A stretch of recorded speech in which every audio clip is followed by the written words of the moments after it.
Yuak nitiere wi medruok mar jonjore ma uso chumbe makoro muko mwandu mag ji giwegi kod mag piny owacho e aluora mar Maguguni mantiere ward ma Ngoliba, Thika Town, County ma Kiambu.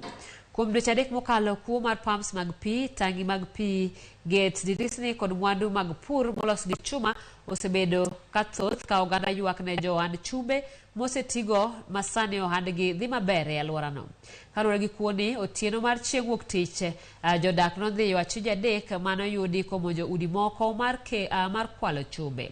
Jodak-go gi ichwang' bende nomonjo achiel kuom dukni mantiere chiro ma Ngoliba, kama ne giduoko moko kuom chumbe manokwal e moko kuom miechgi. Ne giyudo bende ka ong'adi matindo tindo mar mondo mi kik fwenyre ni mago chumbegi.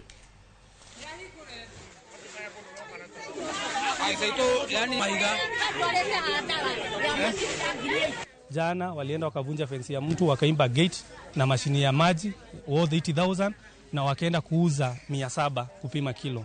Sasa venye tuliwashika jana, tukaenda station, wameweza kutuambia kwenye waliuza, na ndio maana tumeamka leo kuenda kuangalia kwenye waliuza. Kuna chuma za barabara zenye zilikuwa zinawekwa hapa Kilimambogo na Kenya, ziko hapo, zimekatwa, zimewekwa hapo. Tumepata fensi za watu, tukapata sufuria za watu, tukapata majembe za watu, tumepata vitu mingi sana. Na kenye kimetughadhabisha kabisa ni ya kwamba kuna kiwete kilipatwa kwa jana jioni kwao, kikatolewa wheelchair. Hiyo wheelchair wakachukuja, wakapima. Tunalia sasa, wamama kama sisi wamama, hii sufuria unanunua upikia watoto, wao wanakuja wanaingia kwa jiko wanatoa sufuria,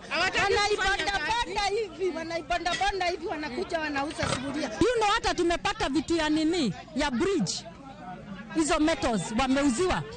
It means we are not safe because hata kwa hiyo bridge nikivuka sinitaanguka ndani. So we asking they close this nini